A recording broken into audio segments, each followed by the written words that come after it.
Tere tulemast progressiivse liikumise ja EAS-i ühisele mõtteruumile. Kas seksuaalharidus on ikka kõigile kättesaadav? Progressiivne liikumine on Eesti esimene sõltumatu poliitiline noorteliikumine. Eesti Arstiteadusüliõpilaste Selts ehk EAS on Eesti arstitudengeid ühendav organisatsioon, mis tegutseb selle nimel, et tulevased Eesti arstid oleks professionaalselt senisest veel kõrgemal tasemel. See mõtteruum toimub progressiividel praegu käiva nõusolekuprojekti raames. Projekti eesmärk on viia nõusolekupõhine seksuaalharidus Eesti koolidesse. Eelmisel aastal jõudsime koolitada 20 vabatahtlikku, kes andsid oma teadmised edasi ligikaudu 300 õpilasele. Loodame koolitustega juurutada Eestisse nõusolekupõhisema kultuuriruumi ja sellega tagada kõrgema turvalisuse kõigile. Ja kes meil siis täna on? Minust teie poolt siis paremal on Olga Gerasimenko, kes on seksuaalhariduse koolitaja ja Eesti Seksuaaltervise Liidu juhatuse liige. Tere!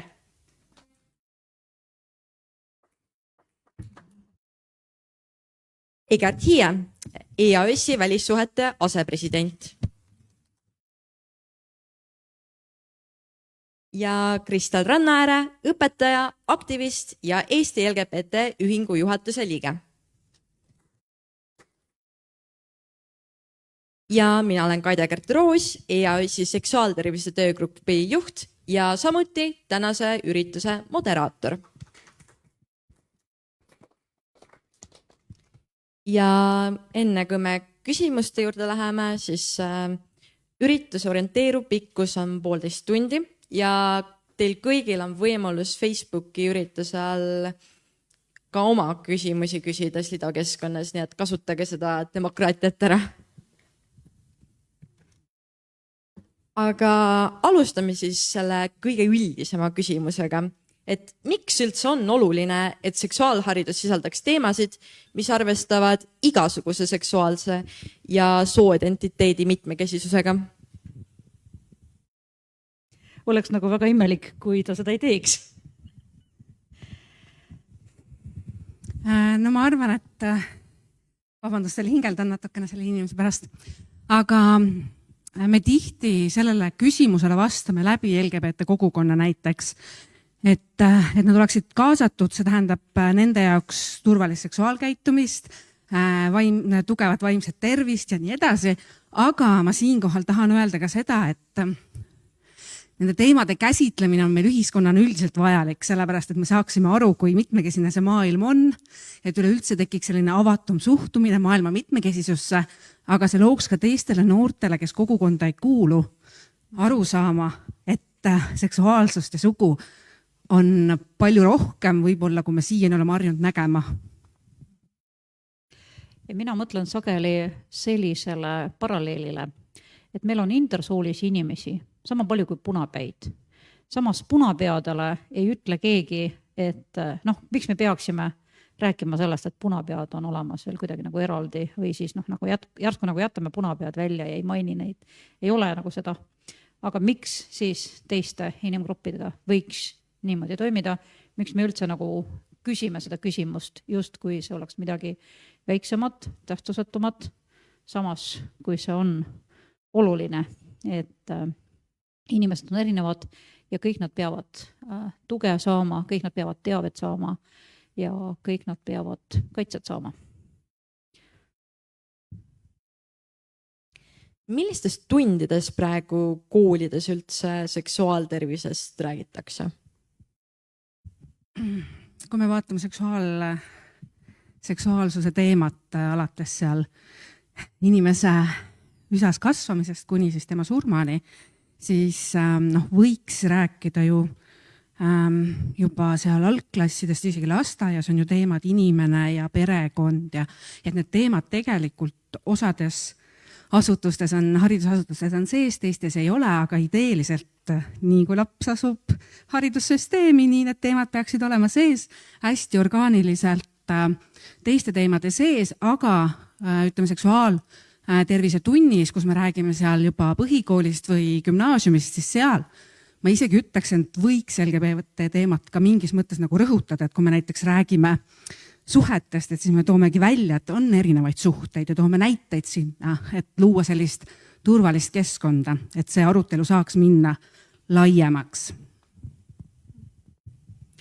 Ja paraku on nii, et meil mõnikord ained töötavad teineteisele ka vastu, et ma nüüd, kui olen seksuaalharidust koolitanud koolides, siis ma olen küsinud noortelt ette küsimusi ja siis nad küsivad näiteks, aga bioloogiaõpetaja ütleb, et tõenäosus rasestuda on näiteks kalendrimeetodid rakendades väga väike, aga miks siis seda ei soovitata?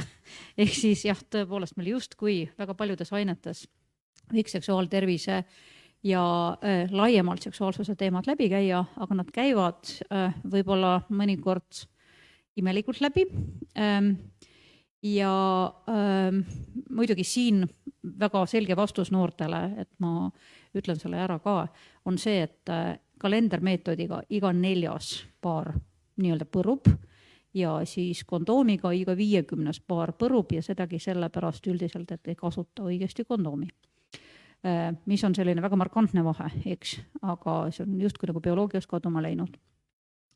Aga Kristali sõnade toetuseks mina ütleksin veel nii palju, et tegelikult need soorollide teemad on ju koolis läbivad. Näiteks perekonnateemad on ju ka koolis läbivad. Aga vaat see, et meil on paiksooline selline heteronormatiivne kuidagi nagu õhkkond, et seda me ei pane tihtipeale tähele ja me võib-olla panemegi tähele siis, kui see kellelegi ei sobi. Siis, kui meil on näiteks naisperest laps, kes on sinna perre lapsendatud ja siis ta tuleb inglise keele tundi ja talle öeldakse, et et tee oma perepuu ja näidatakse ette tema ja isa ja siis ta paneb ühte oma emadest ja siis bioloogilise isa sinna ja siis pärast luuletab nagu sinna veel midagi juurde, sest mis tal muud üle jääb, eks ole. Et nende teemade keerukust tõepoolest paljud teised ainete õpetajad ka ei adu. Ja ma tahaksin siia veel juurde öelda, minust on see väga hea näide, et kui tuuagi näiteks bioloogia tund, et kui seal õpetatakse ainult, et ääri, veeri, võib-olla intersoolisust puudutatakse ja mõned üksikud puudutavad transsoolisust, siis sul ongi väga keeruline minna seksuaalõpetuse tundi ja siis järsku sa kuuled sooidentiteetide mitmekesisus, kui sul on selline avatud õpetaja näiteks. Ja bioloogiaõpetaja samas ei rääkinud sellest nagu mitte midagi, et sa võid soole vaadata läbi mitme nurga pluss ka bioloogilise soole, et see ei ole ainult see genital, et me üldse mõtestaksime selle lahti, aga sealt tekivad ka need, et ühes tunnis räägitakse üks infot ja teises tunnis teist infot ja siis ei ole seda infot koos. Tegelikult ju ajaloos võib ka vabalt see teema üles tulla, näiteks Antiik-Kreeka puhul tavaliselt tuleb see homoseksuaalsuse teema üles, et see ajaloos on ka tegelikult väga tugevalt see sisse integreeritud. Jah, aga ta ei lähe kunagi nagu sealt kaugemale, et miks me ei vaata, alati kui ma õpetajaid koolitan, siis ma olen alati öelnud, matemaatikaõpetajaid, kus ma seal räägin, võta pere eelarve, räägi 2 naisest, Mari ja Marina, elavad koos. Tõenäoliselt sa seal matemaatikatund ikka edasi ei lähe, et tuleb muu teema ülesse, aga see on sinu võimalus anda nagu oma tugev seisukoht sellel teemal ja näidata, et see teema ei ole seal seksi teemal ainult, vaid see ongi perekonna teema, armastuse teema, suhete teema, et sul ongi võimalik õpetajana tegelikult normaliseerida ja kui me vaatame seda ühingu koolinoorte uuringut, mis tehti 2018, siis seal ka noored toovad välja number 1 probleem.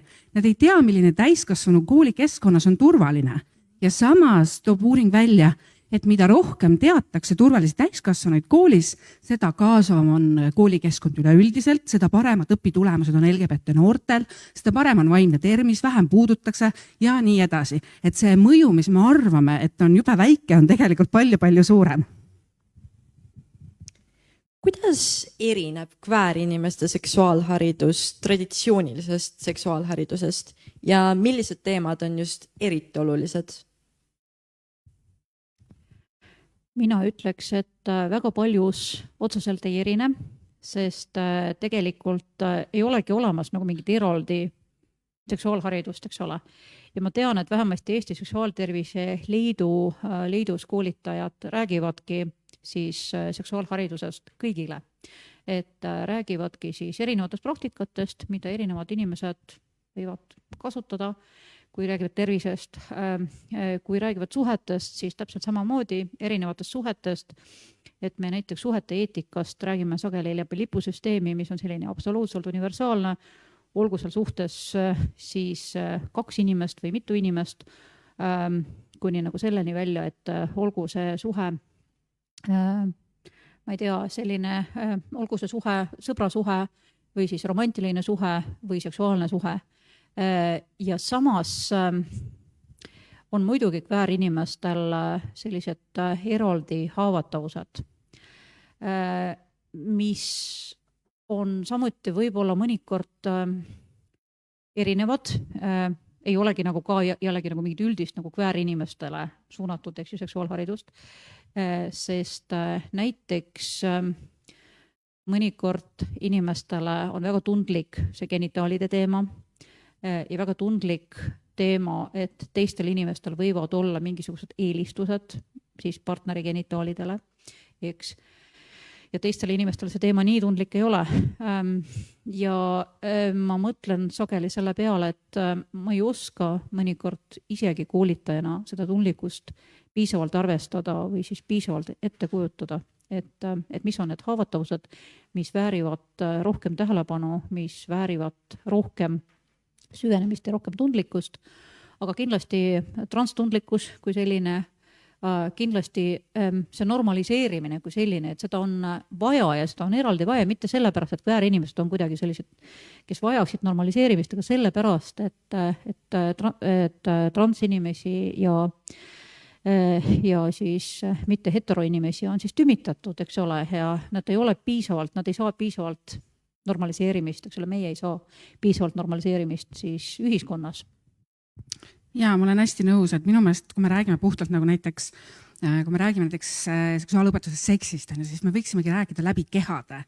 Et kehad ongi erinevad, vajadused on erinevad, ma ei pea määratlema ennast bi, panni või homona selle jaoks, et olla naine, kes võib-olla mitu korda vahel tahab olla seksuaalvahekorras teise naisega, et ma peaksin teadma, mis on see turvameetmed, mida nagu kasutada. Et jah, et see on see oluline, mis võiks tegelikult läbi käia, noored on ise ka öelnud see tagasisides meile, et nad tegelikult ei saa seda turvalise seksi õpetust sealt koolis, mis nad võiksid saada. Ja samas, kui me vaatame, et LGBT noored on riskikäitumises ja üks riskikäitumine ongi ebaturvaline seksuaalsuhe, et siis see on tegelikult väga oluline, et see on koolisüsteemis nii see füüsiline pool, aga ka need suhted, mis sa just rääkisid, et milline see lipusüsteem, et milline tegelikult on okei suhe ka vaimsel tasandil ja milline ei ole enam okei. Ma võib-olla lisaksin ka selle, et nagu siin enne välja toodi, et tegelikult siin on oluline ka see, et mitte kväärinimesed saaksid ka seda nii-öelda kväärinimeste haridust endale, ehk siis vähendada nii-öelda üldiselt seda stigmat ja diskriminatsiooni, mis sellega puudumisega võib kaasneda. Kui palju teie enda praktikas olete kuulnud või näinud, et koolides õpetatakse näiteks dentaltämmide kasutamist ka kondoomide kasutamise kõrval? Nii suur valu, kohe hüppan seksuaalhariduse koolitana sisse. Dentaltämme ju ei saa mitte kusagilt. Ja mida me viimati oleme õpetanud, see on nagu selline kurblik, aga tõsi, et me õpetame inimestele, et kui nad tahavad siis vulvakaitset, korralikku vulvakaitset, siis kasutagu latekskinnast, mida on võimalik saada, lõigaku sõrmed ära ja siis nagu siit otsast lahti ja siis see suure pöidla ots, eks ole, seda saab siis tuppe panna ja see kaitseb piisavalt nendes oludes, mis meil on, sest dentaltämme ei ole ju võimalik lihtsalt Eestist osta. Mis on seksuaalhariduses kodu roll ja kuidas seal mingit arengut saaks esile kutsuda? Et kas meil on olemas mingi riigiline programm näiteks?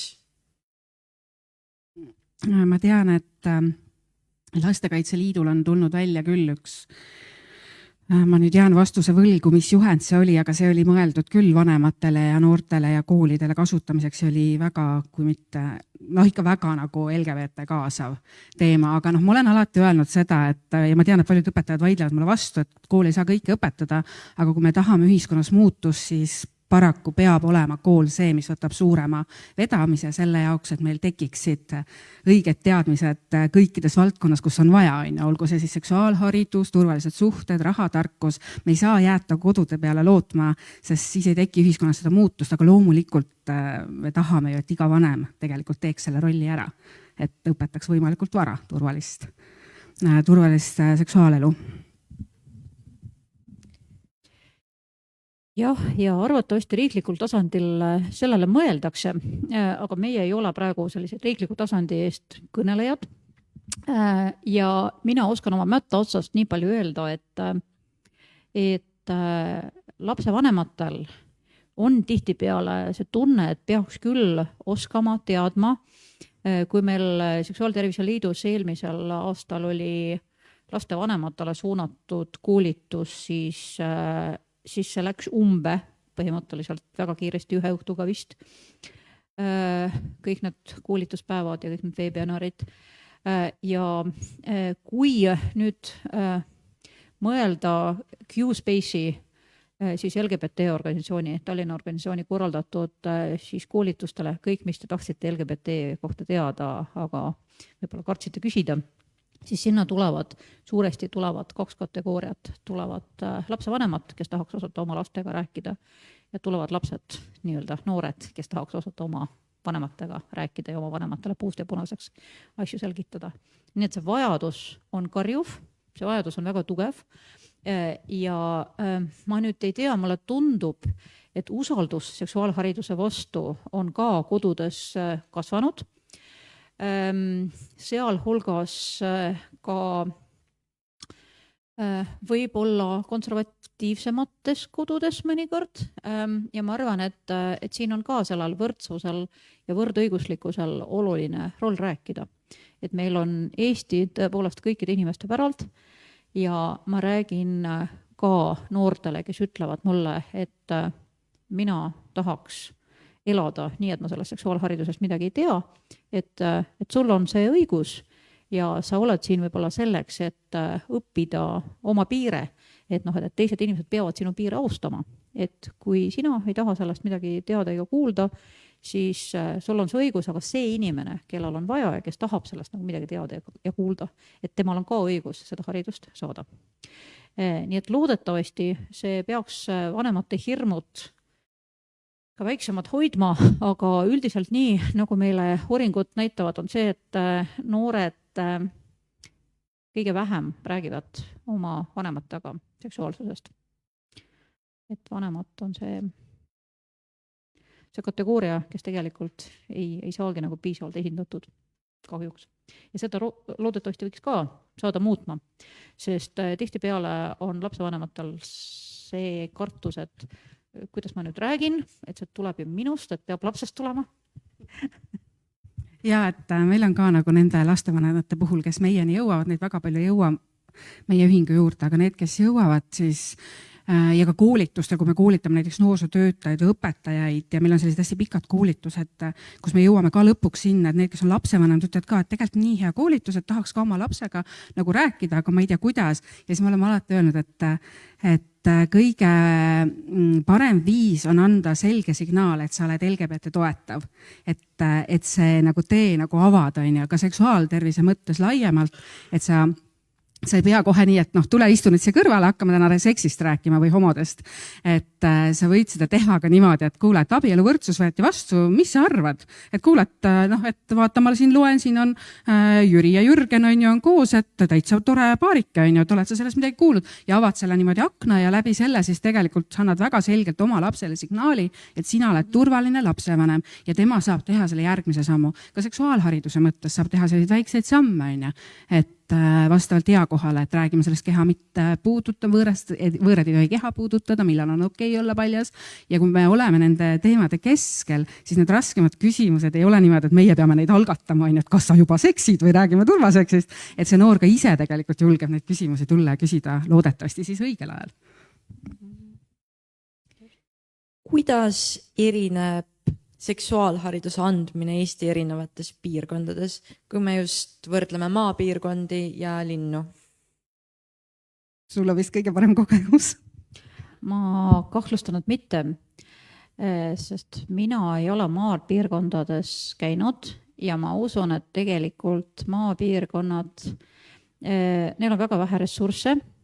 Nad pigem üritavad arvatavasti kuidagi oma jõududega hakkama saada, inimese õpetaja abiga ja siis sõltub väga selle õpetaja ettevalmistusest ja selle õpetaja kurnatusest. Ma tean, et meil on maakoolides imelisi õpetajaid, kes on toetavad, kes on turvalised inimesed, aga jällegi minu arvates ei ole see süsteemne. Kui me räägime seksuaalharidusest, siis parim näide on minule, kes ma liidu kaudu seda köögi poolt tean, et ma ei tea seda süsteemset pilti, on Tallinn, sest Tallinn pakub oma koolidele tasuta seksuaalharidust ja siis väga paljud koolid kasutavad seda järjepidevalt ja teavad, et peab hästi varakult siis jaol olema, et saada. Aga teistes linnades, kus tasuta ei pakuta, ausalt öelda ka linnades, kus koolid ei ole nagu tasuta võimalusi endale leidnud, siis neil ei paista vahendeid olevat või siis ei paista nagu see piisavalt prioriteetne olevat, et nad need koolitusi telliksid. Meie puhul ka, et siis EAS-i poolt neid tellimusi tuleb, aga tihtipeale tahetaksegi tellida nagu suuremaid koolitusi, sest seda rahalist kapatsiteeti lihtsalt ei ole ja tahetakse kõik selle ühe nagu koolituse korraga ära anda mitu erinevat teemat. Ja on olukordi olnud ka, kus inimeseõpetuse õpetaja või see inimene, kes annab inimeseõpetuse tundi, tihtipeale ei ole tegelikult inimeseõpetuse õpetaja, eks tal on nagu teine taust tegelikult maapiirkondades, et ta väga tegelikult sõltub piirkonniti. Ja siis täpselt sõltub selle õpetaja enda südikusest, kui palju ta on ennast teemasse lugenud, kui palju ta on selle teemaga tegelenud. Aga ausalt öelda ka, kui ma mõtlen selliste väiksemate linnade peale, siis tihtipeale seksuaalharidus on seal selline projektipõhine, et mingi projektiga on saadud rahastus ja siis tahetakse sellest kõik saada ja kõik tihtipeale siis kooli juhtkonna silmis on selline olukord, et toome kõiki aulasse ja veel võtame videosse ka, et pärast on hea videot vaadata, mis tähendab, et noored istuvad hiirvaikselt ja vaatavad nagu poomadu seda kõike. Ja muidugi nagu mingit dialoogi ei ole. Kuidas me saaksime seksuaalhariduses arvestada kultuuriluste erinevustega? Kui näiteks võtame vene kogukonna ja teised vähemused, et see haridus oleks võimalikult kergesti ligipääsetav? Jaa, see on nagu selles mõttes hea mõte küll, et kui me vaatame Eesti Inimõiguste Keskuse LGBT uuringut, siis me selgelt tegelikult näeme seal teatud gruppide erinevust, et kuidas nad suhtuvad LGBT teemadesse, et vene emakeelega inimeste suhtumine on madalam, vähem positiivsem, meeste ja naiste on ju linna maapiirkonna puhul, aga mul on tunne, et ma isegi ei tea, mille taha. Eks on see ühest küljest on jah, et on need organisatsioonid, kes sellega tegelevad, et nende võimekus tegelikult vene kogukonda kõnetada, et kui ma võtan näiteks meie ühingu, meil päris paljud räägivad vene keelt, aga see, et sa räägid vene keelt versus, et sa oled vene kogukonnast, on ikkagi midagi muud. Et ühel organisatsioonil ei pruugi olla võimekust, et kui võtta endale sellist vene kogukonna, nagu sellist kogukonna inimest, kes siis nagu veaks seda kogukonda ja see info liiguks, sest see inforuum, milles näiteks vene emakeelega inimesed liiguvad, on ju teine. See kindlasti oskad palju paremini sellest rääkida. Ja ma kardan küll, et ma tegelikult ei tea, mis ta praegu on. Sest elu on selle paari sõja-aastaga on meil väga tugevasti muutunud. Ja enne seda mul oli päris suur hirm, kuna ma olen ise venelane ja ma nägin, kuidas venekeelsed inimesed Eestis vaatavad vene telekat ja on siis nii-öelda nagu selles, kuidas ma nüüd ütlen, eks ole, nagu selles meediaruumis. Ja muidugi, kui mõelda nagu Venemaa meediaruumile, siis see meediaruum on selline väga tugevasti LGBT inimeste vaenulik paraku. Ja seda muidugi sellisel väga küünilisel põhjusel, et on vaja leida mingi sisemine vaenlane ja on vaja leida mingi välisvaenlane selleks, et türanniat üleval pidada, mis on hästi kole muidugi LGBT inimestele, kes on praegu Venemaale jäänud ja on hästi kole ka nagu meile nagu edasi kandumas, sest see, mis sealt uuringust kostub, see on suuresti sellega seotud. Ja propagandal on selline nagu vastikult hiiliv mõju. Ma mäletan, kuidas mu ema läks Venemaale kuuks ajaks ja läks oma isa matma, jäi sinna kauemaks ja siis ta rääkis mulle, et umbes, et tead, et Euroopas on igal pool sõda ja siis ma naersin selle peale, ütlesin, ema, tule ära. Ja kui ta tuli ära, siis ta ütles, et tead, kui igast põhimõtteliselt august nagu tuleb sulle seda, et Euroopas on ohtlik, siis hakkadki aegamisi seda uskuma. Ja ma arvan, et LGBT teemadega nagu toimub see sama. Ehk siis meie venekeelsed inimesi on see venemeelne propaganda, vene nagu siis propagandamasin on mürgitanud põhimõtteliselt. Ja ma täiesti ühinen Kristali sõnadega, et siin on vaja sellist lähenemist, mis oskaks sellele propagandamasinale midagi jõudsalt nagu siis vastu pakkuda ja see inimene, kes seda pakub või need inimesed, kes seda pakuvad, nad peavad olema piisavalt omad. Ja punkt 1 on näiteks keel. Suurepärane Linda Kliinik, HIV-preventsiooniga tegelev organisatsioon Narvas, teeb järjest koolitusi ja sealhulgas ka Narva eestikeelses gümnaasiumis, Narva Eesti gümnaasiumis, aga mõnikord on noortele ikka keeruline seksuaalsuse teemadel rääkida, siis kui nende emakeel ja siis nagu selline põhiline keel, millest suhtlevad, on vene keel. Eks ma kujutan ette, et võib-olla teilegi, võib-olla nagu inglise keeles kuulaks või siis saksa keeles kuulaks, aga kas te vabalt räägiks ka, võib-olla räägiks ja võib-olla mõnel inimesel oleks keerulisem. Ja siis on muidugi oluline see, et sa oled kontekstis, et sa oskad reageerida sellele, mida inimesed sulle siis ette toovad. Näiteks üks asi, mida jällegi Putini propagandamasin kasutab, on ju see, et see on usuvastane. Mina olen progressiivne kristlane, mina ütlen, et ei ole usuvastane. Kristlik usk oli selline, mis rääkis inimõigustest 2000 aastat tagasi, kes rääkis naise õigustest ja laste õigustest 2000 aastat tagasi. See oli väga progressiivne oma aja kohta ja see võib jätkuvalt progressiivne olla ja me teame, et tegelikult usklikud inimesed on aidanud ja on päästnud neid inimesi, keda on tagakiusatud, sealhulgas LGBT inimesi. Meil siin Tartus näiteks elas 94-aastaseks Tamara Milutina, vene haritlane, kes 90-selt rääkis mulle sellest, kuidas ta siis ühe geimehega pidas sellise hästi pikka kirjavahetuse, mis päästis tollal seda geimeest nõukogude aastatel, sest usuti, et tal on kusagil kauge Eesti armastus, et ta siis mängis seda Eesti armastust sellele geimehele ja ma usun, et selliseid lugusid on palju ja kui me oskame, kui me oleme kontekstis, see on muidugi nagu alati hästi oluline. Kas on üldse hea, kui väheste teadmistega õpetajad hakkavad LGBT teemasid koolides edasi andma? Et kas on võimalus, et see võib stigmasid just suurendada? See on minu meelest väga hea küsimus. Vastaks mõlelik pidi nagu, et kas kui üldse räägita, mul on tunne, et mingi piirini on hoiak tähtsam kui teadmine. Aga mingis piirist edasi see ilmselt võid teha liiga. Aga kus see piir läheb, seda mina öelda ei oska.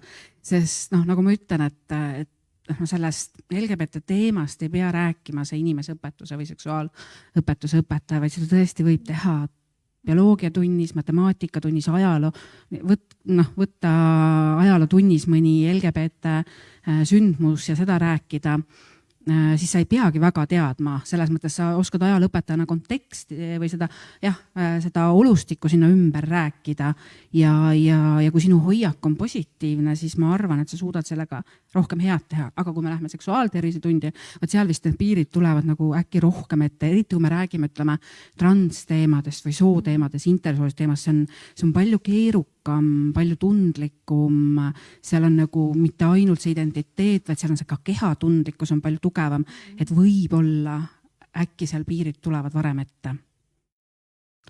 ma ise mõtlen ka seda, et õpetajal arvatavasti igal juhul peab midagi abiks olema. Ja mis see võiks olla, et kindlasti võiks olla see, et õpetajal, kes tahab olla toetav, kes tahab olla turvaline, peaks olema julgust tunnistada, et ma hetkel ei tea. Peaks olema julgust tunnistada, et et mulle tundub, et hetkel ma ei saa hallata seda, mis siin toimub. Ja millegi pärast õpetajatena mulle tundub, et me sageli kardame justkui seda noortele nagu välja näidata, aga selles ei ole mitte midagi halba, kui me ei suudagi hallata, kui me ei teagi, mida nüüd sellele argumendile näiteks vastuseks öelda või siis mingile olukorrale, et kuidas seda olukorda lahendada. Et selline aus tunnistamine, et ei tea, ei oska, aga tahaks, et kõigil oleks siin turvaline hea olla, see võib olla oluline. Samas mulle tundub, et need vahendid, mida õpetaja vajab selleks, et olla toetav ja turvaline, et mõnikord need vahendid ei olegi sellised, et ta peaks kõike teadma, kõike oskama, kõige geniaalselt seal juhatama aega ja juhatama diskussiooni ja nii edasi.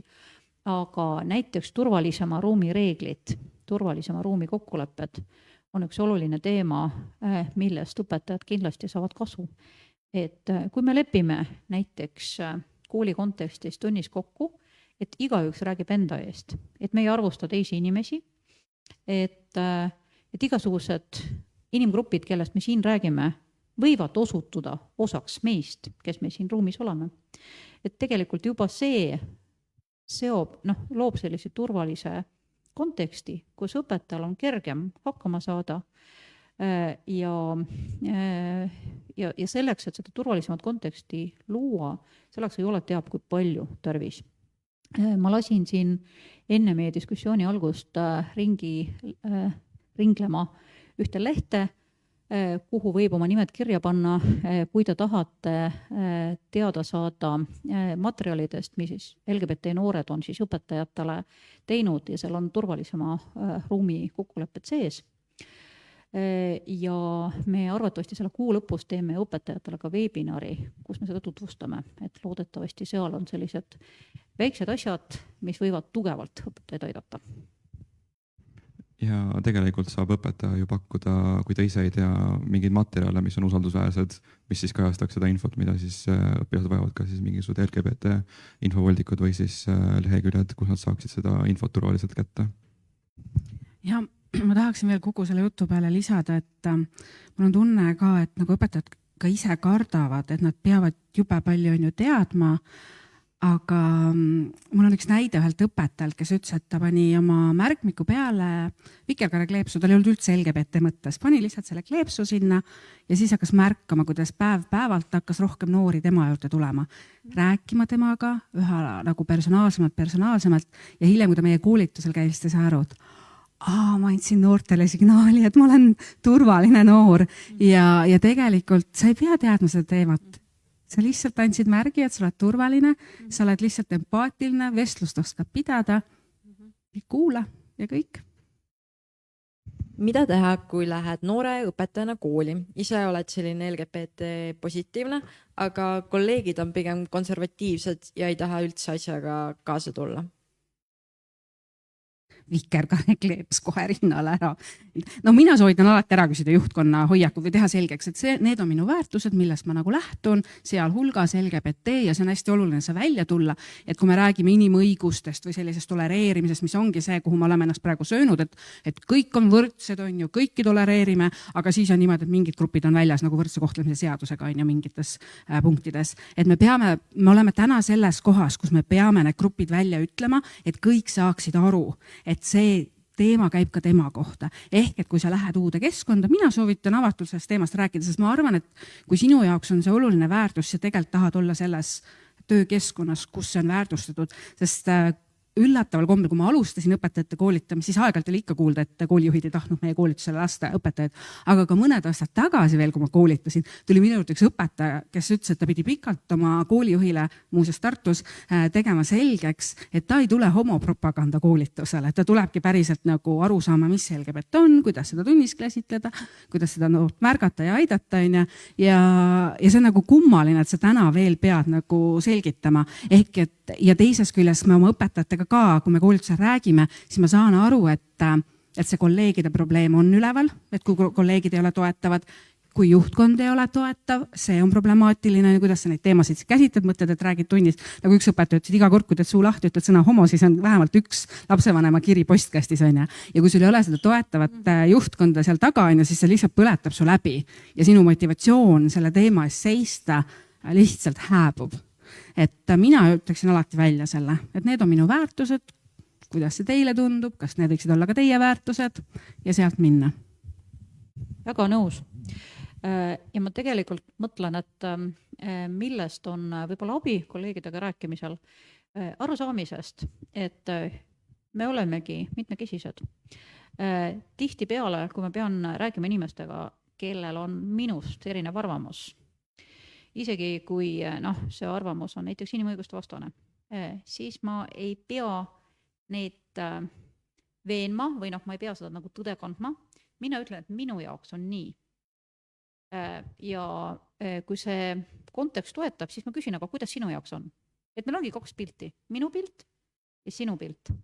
Ja kui ma seda pilti esitan siis oma pildina, muidugi ma räägin ka sellest, mis on seaduse piirid, muidugi ma räägin ka sellest, mis on vihakõne.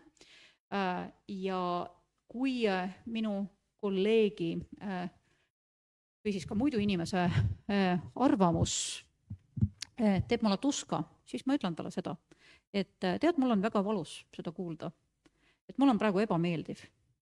Ja vaatan talle silma sisse ja pean pausi. Ja siis, kui see on minu tunne, kui see on minu arvamus, siis tal on mõnikord kergem võib-olla mõelda selle peale, et okei, et ta ei pea nii nagu tugevasti kaitsma seda teist poolt, eks ole, et ta võib kuskil nagu siis läbi mõelda, läbi katsuda, et kas tema arvamust on nii palju väärt, et teistele inimestele tuska teha, et teistele inimestele ebameeldivust ja valu valmistada. Ja mul on väga hea meel, et sa selle teema tegelikult üles tõstis, sest meil õpetajatega tuleb ka tihti see teema, et need kolleegid ja sellest teemast nagu rääkimine. Ja kui meie tavaliselt mingid artiklid kirjutame, siis on alati meil postkastis mõni kiri, ma olen rääkinud ka, et alati sotsiaalmeedias on mõned inimesed mulle kirjutanud ja mina alati astun nendega vestlusesse.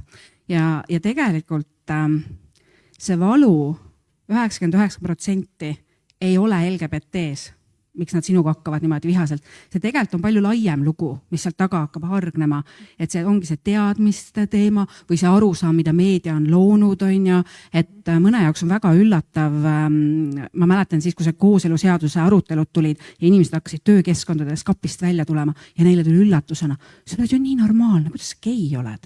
Et nende peas oli see kõik need praidid, kus need kutsudeks on riietatud või sellised aluspükstes ja suurte tiibadega noormehed et mitte, et seda ei võiks olla, see on see pidutsemise riietus ja see on nagu okei, see on osa kväärühiskonnast, aga see ongi see nagu et ma siin olen ju nii nagu teie, et mul on pere, ma hommikul ärkan üles, siin lapsed lasteaed, tegelikult olen osa nagu teist, et inimestel ongi see, et tegelikult nagu nendesse vestlustesse minna, et need on väga huvitavad, et ma ei saa öelda, et ma olen nagu kedagi nagu ümber veennud, aga ma olen enda jaoks avastanud väga palju nagu huvitavat, mis inimeste mõtetes toimub ja kui sul on vähegi aega, siis tegelikult neid vestlused võiks pidada ja küsidagi neid küsimusi, nii nagu sa ütlesid, et kus sul see info tuleb, et väga huvitav, et räägi, oled sa näinud mõnda geid, kes iga päev käib trussikutes ringi tänaval, või ainult seksivad või ja nii edasi, et muud elu neil ei ole, et kus see tuleb, et see on hästi huvitav, ma kujutan ette. Raudselt ja siis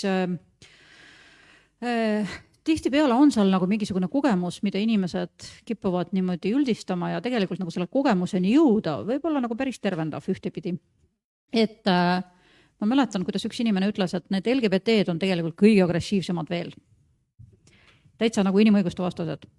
Ja siis, kui me hakkasime seda teemat rohkem avama, et kust tal selline arvamus tuleb, siis selgus, et ta pöördus mingite inimeste poole, keda tema pidas meesteks, aga nemad ennast meesteks ei pidanud ja nimetas need meesteks ja siis üritas nad selgitada, et nad näevad täiesti meeste moodi välja.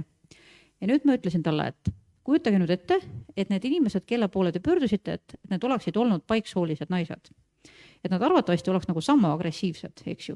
Et neil oleks sama ebameeldiv ja siis nagu need selgitused, et te näete ju absoluutselt nagu meeste moodi välja, ei oleks neid ka rõõmustanud. Ja see pani inimese võib-olla natuke asjade peale mõtlema. Küll on kahju, et seda peab nii sageli tegema ja me väsime sellest ära. Ja ma mõtlen seda ka, et sellise metafoori kaudu, et kui me väsime ära, siis me peame puhkama. Kui inimene on palju külmas, siis ta peab sooja saama.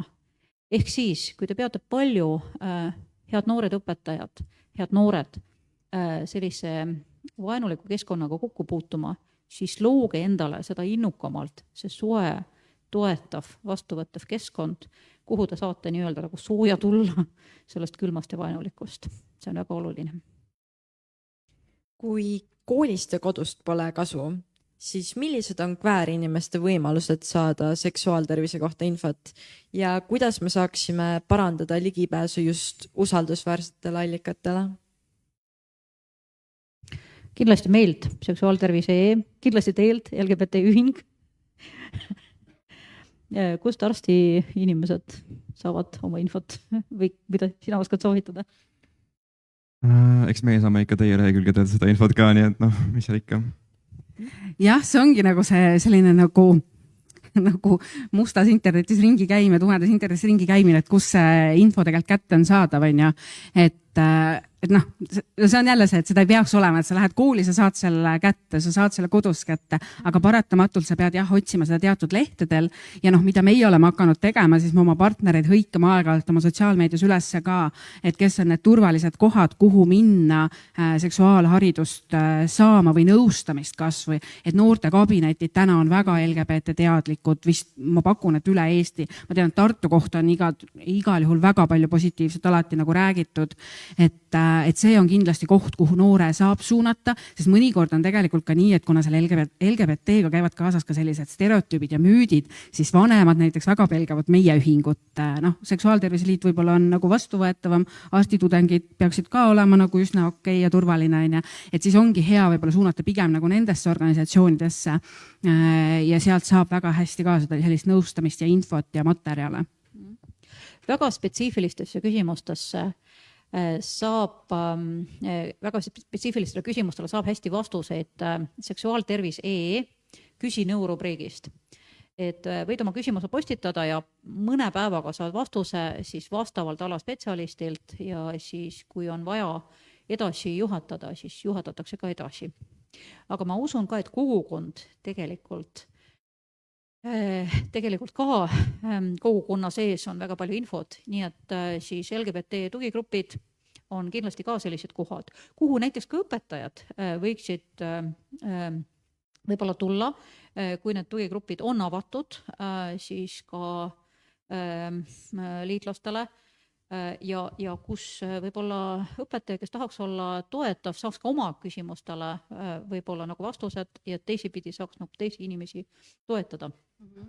Jah, kui noorel nagu ongi see, et okei, ma loen seda internetis küsimus, mul on spetsiifiline küsimus, ma saan sellel lehel küsida, aga kui sul on tunne, et sul on vaja nagu juba sellist nõustamist ja turvalist nõustamist, siis loomulikult need kogukonna organisatsioonid on need, kus sa saad küsida, et äkki te teate soovitada mõnda seksuaalnõustajat, psühholoogi, psühhiaatrit, kellega ma saaksin rääkida nendel teemadel ja meil on küll väga palju selliseid sõpru, kes on LGBT sõbralikud oma ametitel, nii et meie oskame soovitada küll väga palju spetsialiste ja ma usun, et teistel organisatsioonidel on samamoodi, et kui sulle tundubki, et sa ei taha seda nagu ehku peale minekut natuke nagu pelgad, et siis on tõesti mõistlikum kogukonna juurde tulla ja küsida ja sealt saada oma vastuseid. Tõesti, see on ka hea mõte, et ka õpetajad võiksid oluliselt rohkem tegelikult nende organisatsioonidega koostööd teha ja infot saada.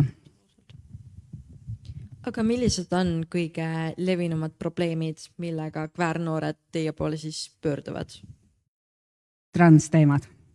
vaieldamatult. Ütleme, kui gei teema on juba nagu selge, on ju, me väga, siin kui me läheme nagu laiemaks selle erinevate seksuaalsete orientatsioonide peale, bi, pan, omni, on ju, mis seal täpselt vahe on ju, aga sellega nii väga nagu küsimusi teki, sest seal ei ole nagu, seal on selline nagu iseenda lugu, lihtsalt iseenda identiteedi otsimine, siis transteemade puhul on seaduste rägastik, meditsiini rägastik ja seal on ka see, et mingid piirangud on, mingite medikamentide võtmisel tekib ka mingid muutused, on ju, et seal on lihtsalt nii palju spetsiifilisemaid küsimusi, et selle tõttu on neid võib-olla pöördumisi meile kõige rohkem, et me näeme, et ma arvan, et julgelt mingi 60% nõustamistest on just transteemal. Interteemal huvitaval kombel meil väga ei ole.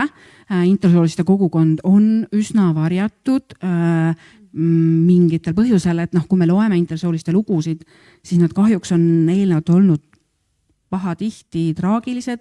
Eestis võib-olla natukene nagu vähem, aga ka mina tean, et enamasti need lood on olnud negatiivsed, et võib-olla see on selle olukorra loonud, et ma ei oska öelda, et kahjuks jah, selline intersooliste kogukond ei ole Eestis kanda kinnitanud. Seda on väga põnev kuulda. Mina töötan nõustajana põhiliselt vanematega, sest ma töötan erapraksises ja minu juurde jõuavad inimesed, kes saavad maksta. Ja kuna ma oma praksist alustasin venekeelsena, siis minu juurde tulevad venekeelsed vanemad ja seal, eks ole, see geide teema ei ole üldse kuskile nagu vaibunud. Ja tihtipeale ongi see, et lapsevanem on siis kuidagi oma lapse seksuaalsuse pärast mures ja tuleb sellest rääkima ja siis põhimõtteliselt ta vajab siis ka nagu normaliseerimist ja kinnitamist, et kõik on hästi ja tema laps on ikkagi tema laps. Jah, see on väga hea nagu näide, et meie juurde jah, pigem jõuab see transteema, et see gei teema on kuidagi nagu rahul, et nagu ma ütlesin ka, et ega need vanemad meie juurde üldse väga harva jõuavad, ütleme sellise seksuaalse orientatsiooni teemal vist üli harva, et meil on vanemate grupp translastele, et sinna on päris palju vanemaid tulnud, et see teema on kuidagi jah, eestikeelses kogukonnas nüüd, kuhu me oleme jõudnud, mis mõnes mõttes on ju hea, et me oleme nüüd ühe teema äkki seljatanud või jõudnud paremasse kohta, et me nüüd saame selle fookus panna sinna teise kohta. Ja samas ma tahaksin Egerdi käest ka üle küsida, et kas sina, Egert, näed ka sellist lõhet, sest näiteks koolitusruumis ma näen väga selgelt sellist abitut olukorda, kus tegelikult see, mida ma räägin, on just LGBT noortele pigem nagu selline läbinisti tuttav, nad võiks seda ise minu eest õpetada ja samas nagu enamikule seal klassiruumis see ei ole tuttav, ehk siis me peame nagu seda ABC-d nagu siis läbi tegema ja mõnes mõttes siis LGBT noored on vaeslapse rollis, ehk siis neil on selline hariduslik erivajadus, nad teavad liiga palju, nad on edasi jõudnud, nad tegelikult vajaks rohkem, kui me suudame siis ABC formaadis neile pakkuda.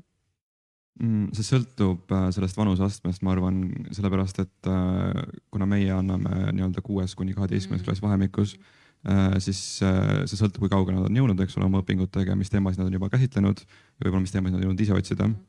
Et nagu iseklikult ma ei ole märganud seda, et niisugune ebakõla esineb. Pigem on just see, et need, kes esinevad nagu lõhe nende vahel, kes on temast huvitatud ja kes temast ei ole üldse huvitatud ja ei taha üldse kuulata ega nagu kaasa tunnis nagu teha, et pigem see lõhe esineb meie puhul, aga üldiselt jah, ma ei ütleks, et meil sellist on olnud, aga see võib-olla ka sellest, et me käime peamiselt niisugustes nagu maakoolides ka, kus teema on niikuinii selline nagu mitte väga käsitletud, nii et see võib sellest ka tuleneda.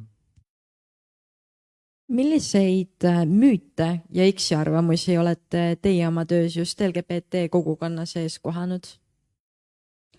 Kogukonna sees, jah? Just seksuaalhariduse ja tervise kohta.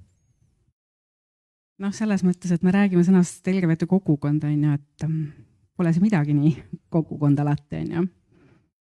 Et ikka on, ma tean küll neid vestlused, mida ma olen pidanud vanema transgeneratsiooniga, et kas tõesti 2 meest võiksid kasvatada tütart või 2 naist võiksid kasvatada poega, on ju. Et need teadmised on ikka vajaka, et me kõik tuleme sellest samast ühiskonnast, meid väga tugevalt mõjutab meie vanus, on ju, et kust me tuleme, milline on meie pärand, on ju, vaatame seda inimest, kes on seal 70, 65 pluss miinus sinna kanti, on ju, et ta tuleb ju sellest ajast, kus teatud asjad olid meestevaheliseks näiteks oli kriminaliseeritud, see on tema see on kujundanud kogu tema elu, kogu tema hoiakut, et on arusaadav, et ta võib need küsimused olla olenemata sellest, et ta ise on kogukonna liige. Nii et neid müüte ikkagi on, ma ei tea, kas teistel on ka kogemusi? Raudselt.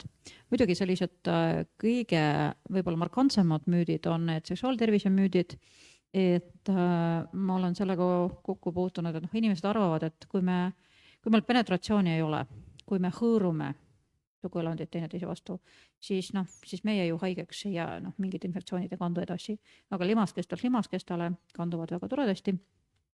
Siis see, et suuseksiga ei peagi nagu kaitset olema. Eks väga paljud ei armasta seda kaitset ja ei peagi armastama, aga inimesed peaksid arvestama sellega, et risk on ja klamüdioosi saamise risk ongi nagu vist põhiline levik, ongi suuseks, eks ole, Eestis praegu.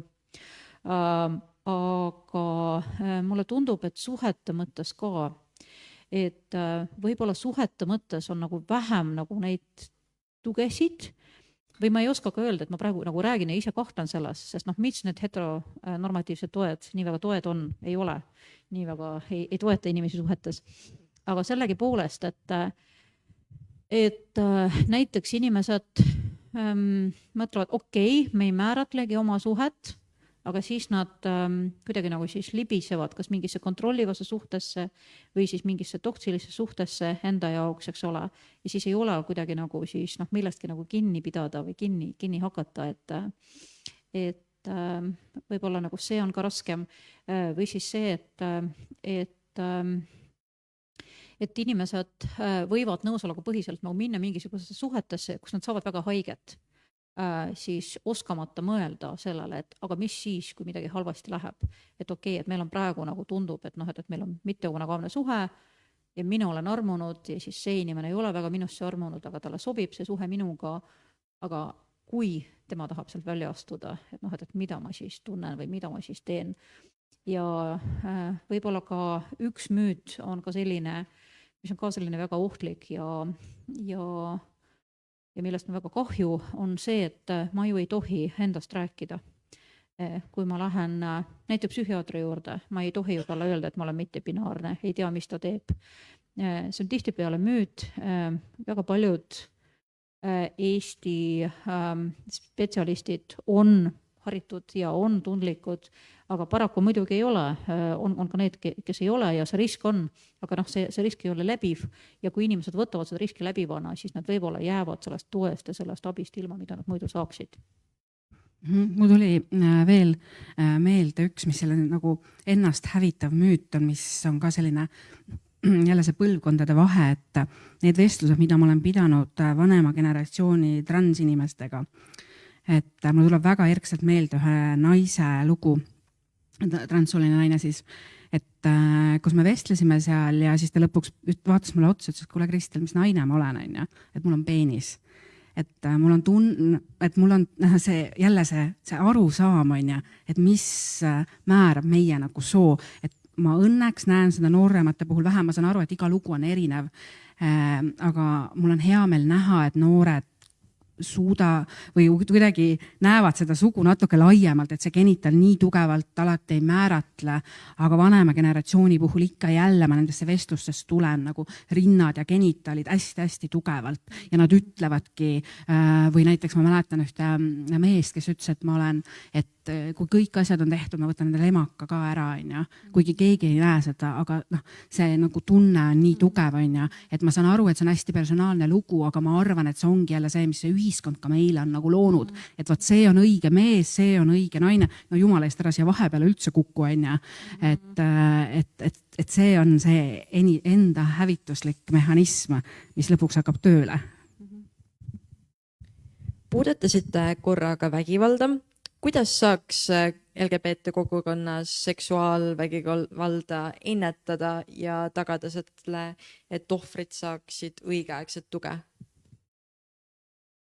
ma just töötan hästi tihedalt koostöös ohvriabi Sotsiaalkindlustusametiga, kes neid teemasid käsitleb ja nii palju, kui ma olen uurinud välismaa pealt, pole paremat asja kui kampaania ja ligipääsetavus.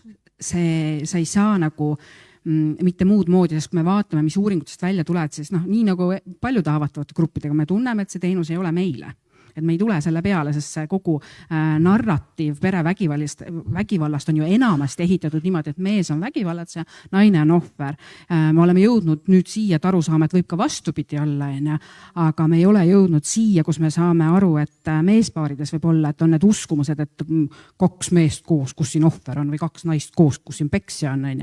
Et need on need narratiivid, mis liiguvad ka spetsialistide ringkonnas, aga Eestis neid uuringuid ei ole tehtud välismaal.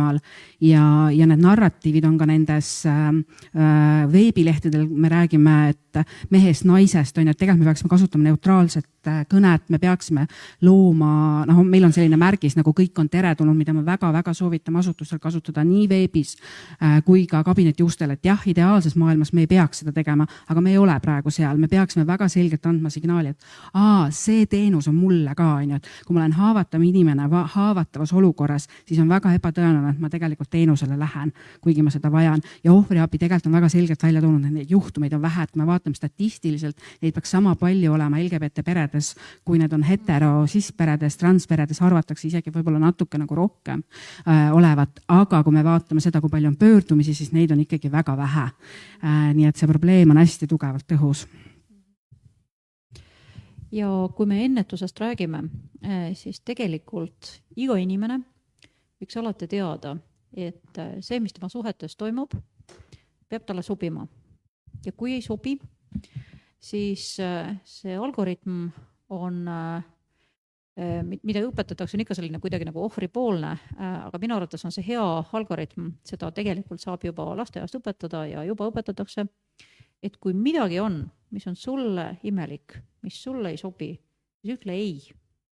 Ja kui sind ei kuulda, mine ära. Ja räägi inimesele, keda sa usaldad.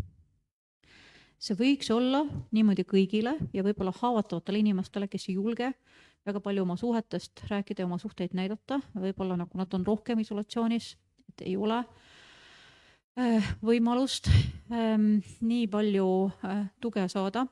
Aga teisipidi, see algoritm on täpselt sama oluline, et kui keegi sulle ütleb, et temal miski ei meeldi, miski ei sobi, et siis kuula teda, võta tõsiselt, ära survesta. Kui sulle see omakorda ei sobi, te ei pea nagu koos olema, aga ära tee teisele inimesele seda, mida sa ei taha endale tehtavat ja lase inimesel väljuda ja lase inimesele abi otsida, otsi ise ka abi ja kui sa tahaks kedagi survestada, kui sa ei saa näiteks endaga hakkama, eks ole, kui sa tunned, et sa lähed liiga vihaseks, kui sa ei saa endaga hakkama, siis kindlasti pöördu abi järele. Seal samas ohvriabis näiteks on telefon inimestele, kes siis tunnevad, et nad ei tahaks vägivalda kasutada, aga nad kipuvad vägivalda kasutama. See abi on ka juba Eestis kuigivõrd kättesaadav, seda peaks oluliselt rohkem kasutama, kui seda praegu kasutatakse. Ja ma usun, et me seda peame rääkima LGBT kogukonnast täpselt nagu kõigile teistele. Ja ennetuse juures jälle tulles tagasi selle kleepsu juurde, et vink-vink, kes tahab, kirjutage mulle, et miks see kleebis on jälle oluline, ongi just see, et mida kooli uuring tõi ka välja, et üks põhjus, miks LGBT noored ei taha, et see LGBT kiust tõstetakse koolis üles, on see, et nad ei taha, et nende vanemad teaksid, et nad kuuluvad LGBT kogukonda, ehk et nad on kõigest ära lõiganud, nad pole kellegi poole pöörduda. Ja kui sina oled see koolis üks töötav inimene ja sa paned selle vikerkaare kleepsu, siis sa annad noorele selge signaali ja ta saab sinna pöörduda, kui ta päriselt on mure. Et sellepärast see ligipääsetavus ja nähtavus ongi väga-väga olulised. Ja teine asi on see vanemate roll, et ma räägin ühe ema loo, minu meelest, see on fenomenaalne ema minu jaoks. See on väga ammu olnud lugu, kui ma meie keskuses olin õhtul, just ennem seda, kui me hakkasime keskust kinni panema, seal 6 paika helistab mul üks naisterahvas. Ütleb, et tere, et ma väga vabandan, et ma nii ütlen. aga mul on tunne, et mu poeg on gei. Siis ma ütlesin, okei, et milles siis teema on ja siis ta hakkab rääkima, et ma väga vabandan, aga ma loodan, et see on faas, et see läheb mööda. Aga ma hakkasin mõtlema, ta oli sügavalt kristlikust perest. Tema jaoks ei olnud LGBT okei, aga ta ütles, et see pikalt nagu vestlesime ja siis ta ütleski mulle seal ühel hetkel, et aga ma hakkasin mõtlema, et kui mina praegu ei aita teda siin aru saada tema asjadest, siis kes seda teeb? Et tema poeg, kes tol hetkel oli, ma võin eksida, aga kui sul umbes 13, oli tema telefoni kasutanud, et aeg-ajalt nagu suhelda inimestega ja tuli välja, et see noormees oli suhelnud 44-aastase härrasmehega, kes oli kutsunud teda põõsa alla seksima. Ehk et see ema astus sellest, mis tema meelest on õige vale, astus üle, astus päriselt ema rolli ja tegi seda, mida üks ema peab tegema. Aga mis siis, kui mu poeg on gei ja ma pean tegelikult talle seda abi osutama, et rääkima, mis on need suhted. Ja tegelikult see jõudiski politseisse otsapidi, ta käis meie kogemusnõustaja juures, kus siis kogemusnõustaja seda noormeest nõustas, et millised üldse on okei suhted, et ongi see, et kui me selle LGBT teeme jube seksi keskeks, siis millal me räägime neile, et tegelikult vanus on ka väga oluline asi, nõusolek on väga oluline asi, et me peaksime nendest asjadest rääkima, need olid asjad, millest see noormees ei olnud kuulnud ja see ema jaoks tegelikult oli tohutu suur teekond, et ta üldse võttis meiega ühendust, LGBT ühinguga, kust ma ikka kardetaks, et mis seal saama hakkab, kui laps tuleb uksest sisse. Et ma kogu aeg mõtlen selle ema peale, et pole paremat ema, kes saab aru, mis on tegelikult tema roll. Olla oma lapse jaoks olemas ka siis, kui need teemad ei ole need, millest ma saan täna veel aru. Täna ta loomulikult saab aru, ta on väga toetav oma pojale ja ta on suure teekonna ära käinud ja ta suudab oma seda kristlikku tausta ja LGBT kogukonda kuuluvat last näha ilusasti ühes kohas koos, et need ei ole tema jaoks nagu vastandlikud teemad. Mainisite siin kleepsude kasutamist, aga kuidas saaks veel toetada kväärnoori, keda kodus ei aktsepteerita ja pakkuda neile informatsiooni ja tugiteenuseid? Mis meil on natuke nagu Eestis minu meelest puudu, on ka selline avalikud näod, kes nagu julgeksid olla, ma ei saa öelda, et ma ei taha kuidagi öelda, et keegi peab kapist välja tulema, kindlasti ei taha, aga mul on tunne, et meil on sellest natuke nagu puudust, sest ma kujutan ette, et noor, kes need lood, mis meile jõuavad, mõned on ikka nii räiged ka nende vanemate poolt, kuidas need vanemad nendega käituvad, et need on nii räiged, et mul on tunne, et nendel ei olegi enam lootust elule.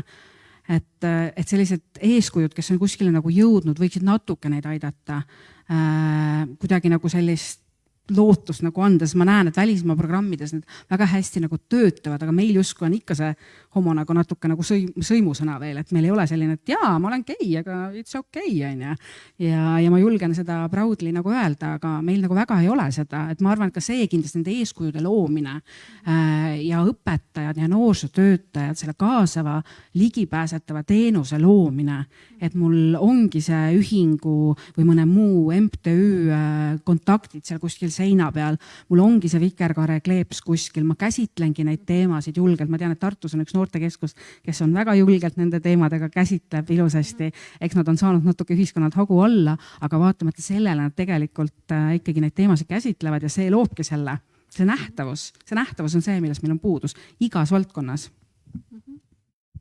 Just, kui sa räägid sellest, et ei pea kapist välja tulema, tõepoolest ei pea kapist välja tulema ja samas ka see inimene, kes on kapis, süvas kapis, see võib olla liitlasena väljas. Et ei pruugi nagu isiklikult olla kapist väljas, aga liitlasena võib ikkagi olla väljas ja võib rääkida normaliseerivalt, toetavalt. Sellel võib olla suur mõju.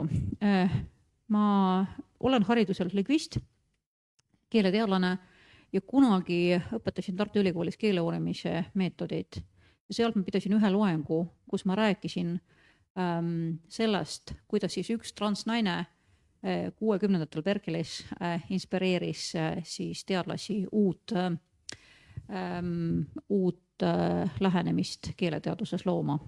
Siis kui ta rääkis oma väljamõeldud minevikust, et ei tohtinud nagu minevikku olla, siis nad kuulsid ja said aru, et tegelikult kui inimesed räägivad sellest minevikust, mis neil on, nad kasutavad samu vahendeid ja siis sündis etnometodoloogia.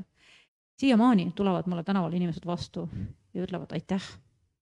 see oli ainus kord, kus ma transinimestest kõrghariduses kuulsin. Ja see tõesti on nagu nii väike asi, mida teha, aga selles keskkonnas, kus me oleme, see võibki olla midagi suuremat.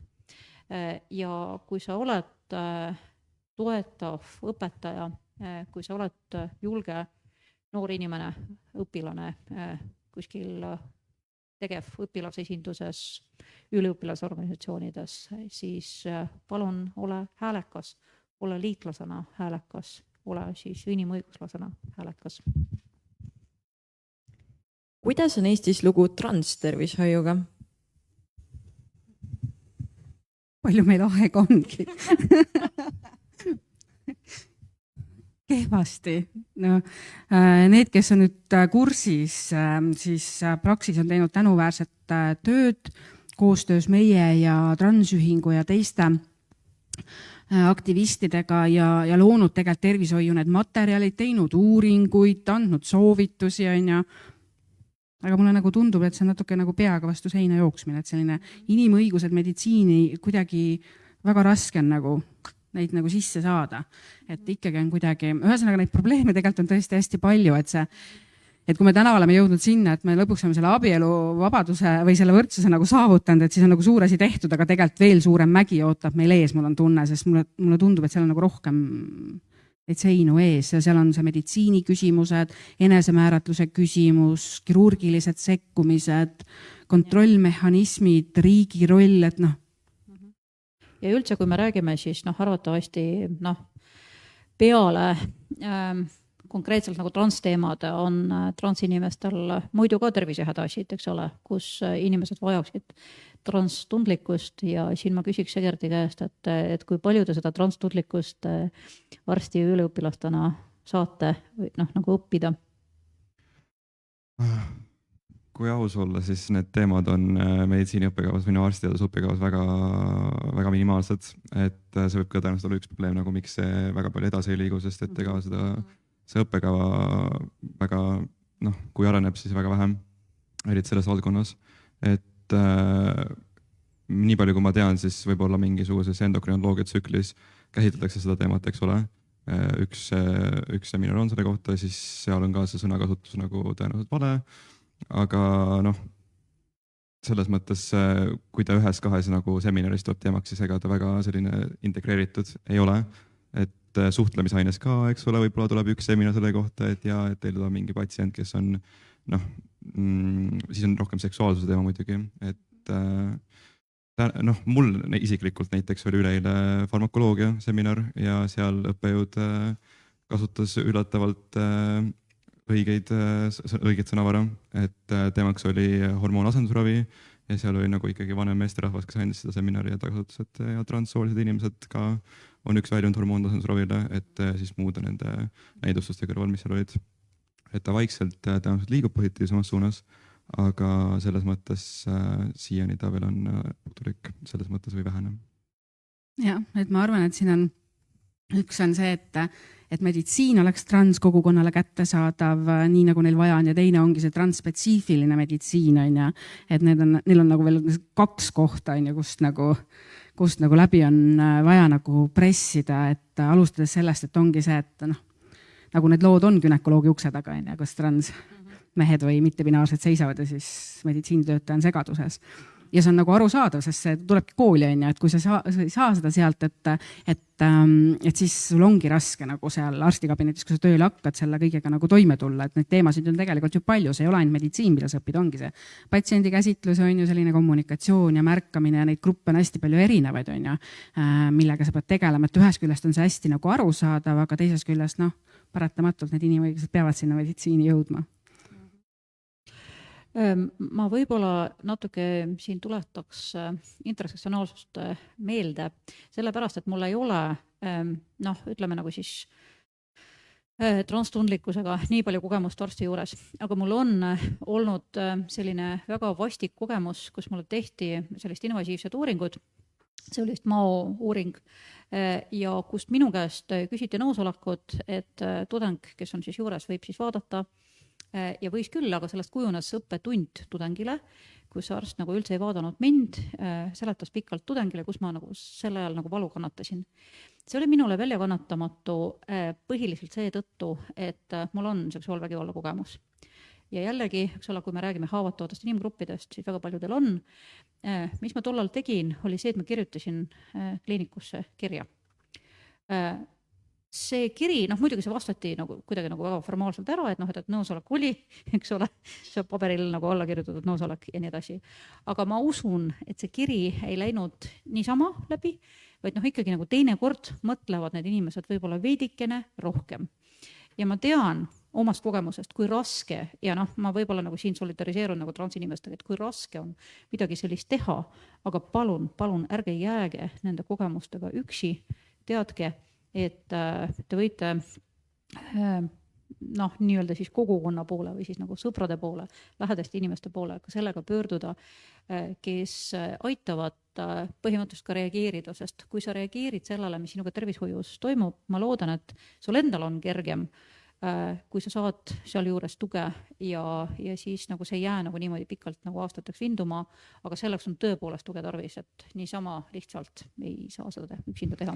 Jah, sest kuna täna on paratamatult see, et sooline üleminek nõuab teatud mingeid kontrollpunktide läbimist, et kui sa oled üksi, siis sul võib olla jube raske nagu edasi liikuda, et sa võid jääda nagu kinni, et sellepärast see kogukond on ka hea, kellega sa saad nagu välja ventileerida, et mis mõttes ma pean kuskil komisjoni eest tõestama, kes ma olen, et oma soost nagu, et tõendama kellegile, et mul on see sugu, mis mul on, et siis see on see koht, kus sa saad teha. Teine asi ongi see, et meditsiinisüsteemis, et sa oled näiteks transmees, sul on vaja günekoloogi juurde minna, võtta ühinguga ühendust.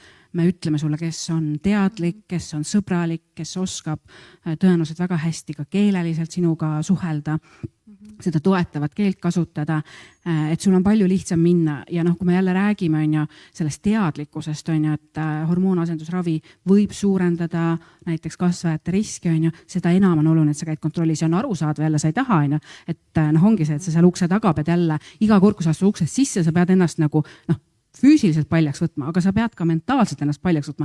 Iga kord tuled kapist välja ja hakkad selgitama. Ma olen trans, ja siis see kogu see lugu sinna juurde, see ongi raske, see on emotsionaalselt väga raske, sellepärast on selline, et eriti kui sul ei ole perekond, on selline kogukond ikkagi väga toetav, kellega sa saad nagu läbi rääkida, kes mõistavad sind paremini kui teised inimesed sinu ümber, kes ei kuulu kogukonda. Kui sa rääkisid praegu ventileerimist, siis ma mõtlen, et õpetajatel on ka ventileerimine tohutult oluline. Eriti siis, kui sa oled see toetav inimene ja siis sa ise ka kardad. Kas ma ütlesin nüüd õigesti? Kuidas ma ise seda lugu kannan? Võib-olla see on minule ka selline sügavalt puudutav lugu, mida see noor inimene mulle rääkis. Palun ventileerige, otsige abi, otsige kolleege, kellega te saate rääkida.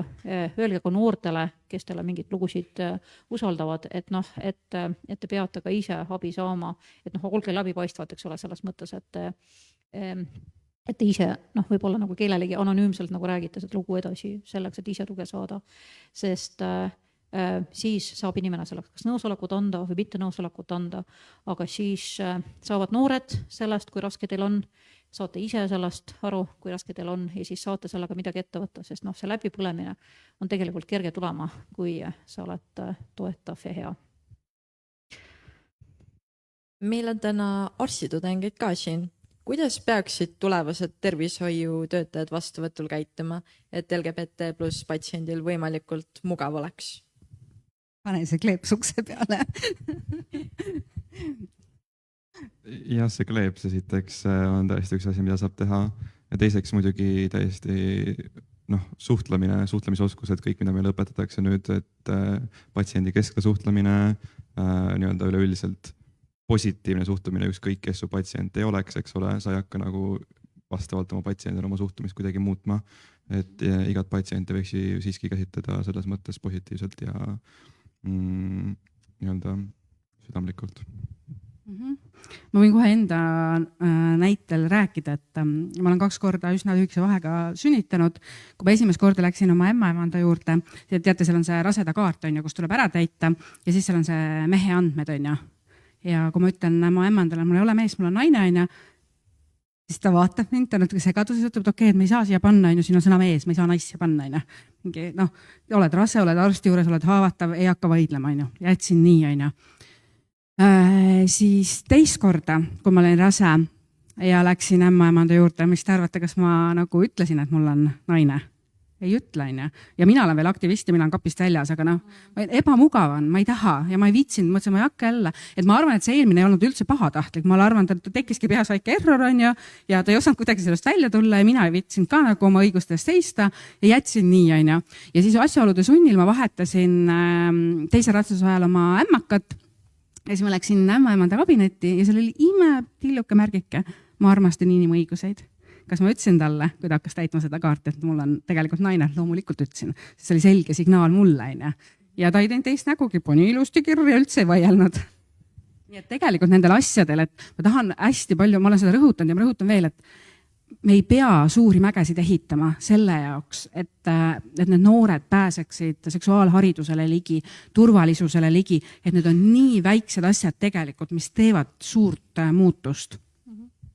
Veel üks asi, veel üks fraas, mille sain mina kingiks oma tütre klassijuhatajalt, kunagisel klassijuhatajalt, Viktoria Bondarilt siin Tartus. See oli imeilus küsimus, mis ta meile lapsevanematele koosolekul esitas. Ta ütles, mida ma peaks teadma teist ja teie lapsest, et teie lapsi hästi õpetada. Ja seda võib arst oma kabinetis teha, küsida inimese käest, mida ma peaksin teie kohta teadma ja teid hästi ravida. Seda saab teha õpetaja oma õpilastega ja arvatavasti ka päris paljud muud inimesed. Kuidas peaksime Eestis muutma seadusandlust, et tagada LGBT noorte parem ligipääs seksuaaltervise teenustele ja ka haridusele? Miljoni küsimus. Suurepärane küsimus. Ja no me oleme ikka vaielnud haridusametiga, et pange seadusesse, et kui me räägime põhikooli ja gümnaasiumi seadusest, et pange sinna need LGBT teemad sisse, pange see haavatavate gruppide käsitlemise teema sisse ja jumala eest loetlege need grupid üles. Need pole ainult LGBT inimesed, need on ka teised inimesed, kes tegelikult seda vajavad, mida haridusasutused ei taha tegelikult käsitleda, mis iganes põhjustel, pädevuse puudus, hirmud, stereotüübid, mis iganes asjad on. Et see signaal peab tulema ülevalt alla, see on paratamatu. Et me oleme seda vägikaigast HTM-iga juba päris pikalt vedanud. Ma loodan, et ühel hetkel nad on valmis seda muutust tegema, et seda seadusesse panema, aga nemad ise ka näevad seda, et seadusest üksi tõenäoliselt ei piisa. Mina arvan, et mingil määral ikkagi piisab, nemad vaidlevad natuke vastu, aga mida nad on välja toonud on see, et võib-olla neil oleks aeg oma kodulehel neid teemasid tõstatada. Et ma saan aru, et näiteks maastikul on ikkagi õpetaja jaoks see Haridus- ja Teadusministeeriumi koduleht üsna A ja O, kus see info kokku jookseb ja kui seal tegelikult see asutus ütleb, et kuule, et LGBT on okei, et nendest teemadest peab rääkima, siis on sul ka lihtsam neid teemasid käsitleda. Ei ole sul vaja seda juhtkonna pärast muretseda või lastevanemate pärast, kes sulle kirju saadavad, kui sa seda sõna homo kasutad, või nüüd siis juba trans on ka üsna laetud. Et mulle tundub, et mingil määral saab seadustesse. Meditsiinis on oluliselt, võib-olla oskavad siin paremini öelda, mis meditsiiniseadustes meil on, sest tegelikult kui me loeme meditsiiniseadust, siis see on hoopis midagi muud, kui seda tõlgendatakse tihti, kui ma räägin transkogukonna puhul. Et mingite teenuste olemasolu näiteks ja mingite teenuste kasutamine, et see on palju laiem, et ei ole nii üks ühega, aga sa võib-olla oskad paremini. Ma selles mõttes kahjuks ei oska sellepärast, et meil pole seda, ma pole võtnud seda meditsiiniõiguse valikainet veel, aga meil on olemas võimalus seda ainet võtta, nii võib-olla seal käsitletakse seda paremini. Aga selles teemas, kui nagu põhikohustusliku teema ei käsitleta meditsiinihariduses. Jah, eks see enesemääratuse küsimus on see, mis võiks olla kuidagi suuremalt nagu see vastus. Ma saan aru ka, et kuna mina meditsiinis ei tööta, siis ma nii täpselt ei tea, aga nii palju, kui meil need vestlused on olnud nende viimaste aastate jooksul ja need on olnud väga tulised, et siis ongi see vastutus. Et võib-olla meil on aeg anda see vastutus sellele inimesele rohkem tagasi. Et me arstina saame toetada, suunata, informeerida, aga vastutama peaks ikkagi rohkem inimene ise. Me peame talle andma selle võimaluse vastutada, et mul on tunne see, aga ma ei tea, kuidas seda seadustesse saab paremini kirjutada. Jah, mina ei ole ka seaduste inimene, aga mulle meeldib väga näiteks sakslaste enesemääratlusseadus, mis nüüd vastu võeti. Väga lahe on ju, et lihtsalt nagu usaldus inimesele, et inimene määratlebki ennast sooliselt ja me usaldame inimest, sest tegelikult ka meie transkomisjon ja selle liikmed ütlevad küll, eks ole, et kuidas ma pean teise inimese eest ära otsustama, kas tal on üleminekut vaja teha või tal ei ole üleminekut vaja teha. See vastutus on tegelikult mulle ilmselgelt liiga suur, see koormus on mulle ilmselgelt liiga suur ja ma arvan, et siin arvatavasti ka saaks seadused palju kaasa aidata. Ja kui me räägime, eks ole, sellest juurdepääsust tervishoiule, ma ei tea, kas see on seaduste pärusmaa või mitte, aga see ei ole normaalne, et praegu inimesed kas 27. aastaks võtavad ennast transkomisjonile järjekorda, on vist? Ja see järjekord on juba väga pikk, on ju. Ja seda ju reguleerib olemasoleva määrus, mis omakorda siis käib selle rahvatervise seaduse alla, kui ma nüüd ei eksi. Et jah, et see tegelikult on konkreetselt määratud, on ju, et see komisjon peab olema, kuna komisjoni kord nüüd ei ole otseselt määrusest tulenev, on ju, et see on juba sealt ministeeriumist tulenev, siis jah, seda nagu ei ole vaja seadusega, seadusega võtaks üldse see komisjoni ära, on ju. Et ongi see, et vaba enesemääratlus, see raviprotseduur on patsiendi ja arsti koos minemine, koos õppimine, koos tegemine.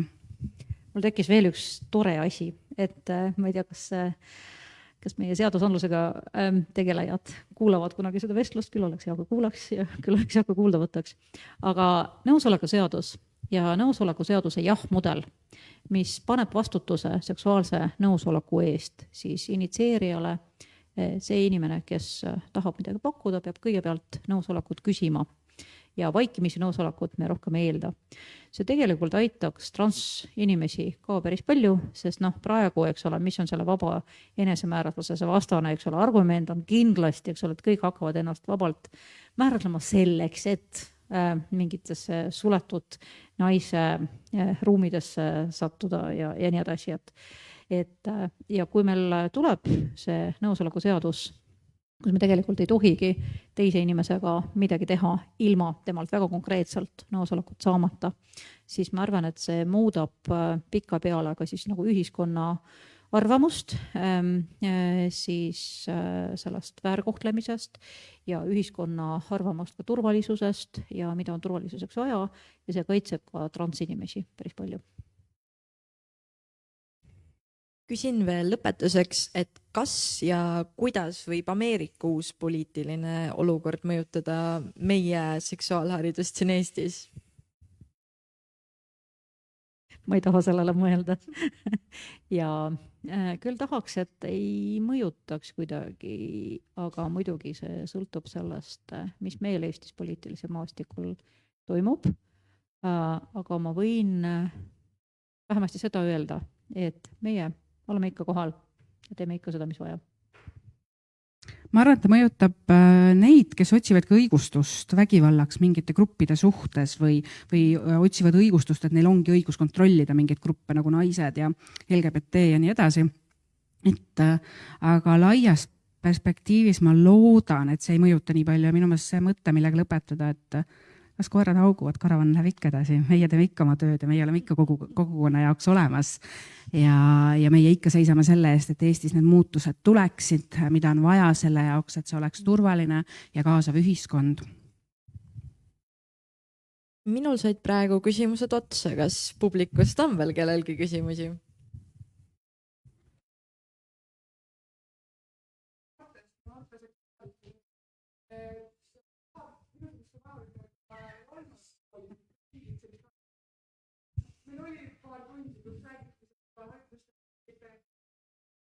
Mida 30-aastane peaks tegema,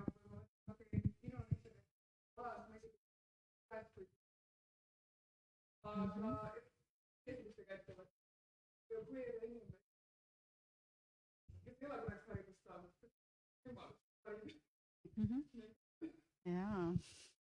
Jälle 1 miljoni küsimus, väga lahe ja vastust minul ei ole praegu pakkuda, aga ma hakkaks nagu selles suunas mõtlema, hakkaks selles suunas Seksuaaltervise Liiduga näiteks läbi rääkima ja mõtlema, mida me saaksime siin ära teha. Mingid video sellised ampsud võiks olla tõesti tegelikult, sest kui me omal ajal tegime näiteks viipekeelsele kogukonnale ka seda LGBT ja seksuaalharidust, see oli väga populaarne ka sellised väiksed ampsud ja see väga hästi tegelikult töötas ja mul on tunne, et tänases maailmas sellised väiksed ampsud töötavad väga hästi ja jah, et kuigi vanem inimene,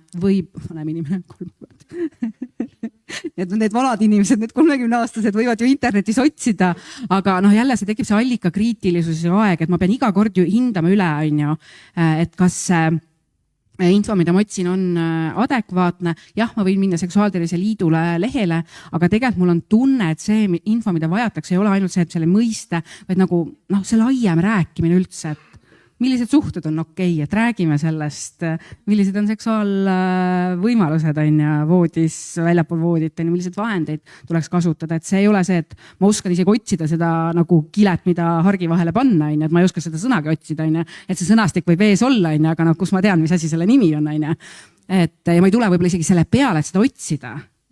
Sest mul ei ole seda teadmist, et ka nii võib levida, et ma lihtsalt suguelundid üksteise vastu õrun, et mul on tunne, et see vajab jah, sellist nagu natuke laiemat käsitlemist. See on hea küsimus.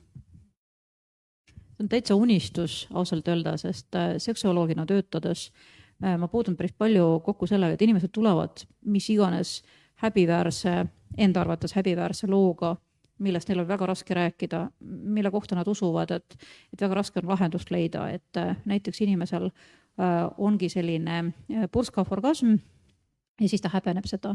Ja kui ta saab teada, et on olemas tegelikult see hästi mõnus kohev tekike, mida ta võiks näiteks sünnipäevakingiks saada, eks ole, sest on parasjagu nagu kallis.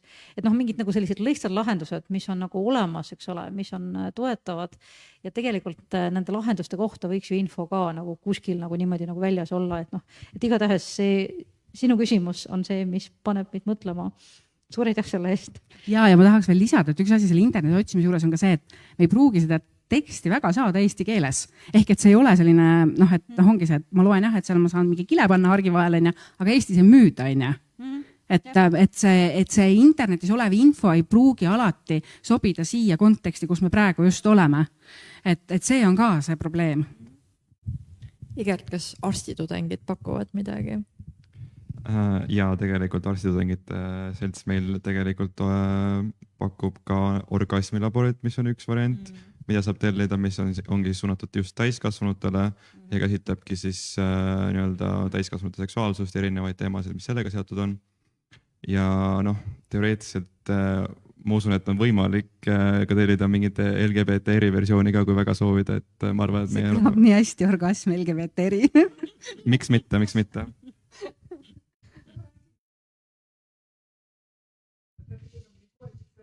Enne kütame kõik kuumaks ja siis läheb peoks. Kõlab hästi. Aga meie aeg on siin täna kahjuks lõppenud. Väga kiirelt on läinud see 1,5 tundi. Aitäh teile, armas publik, kes te tulite ja aitäh. Suur aitäh ka meie panelistidele. Aitäh.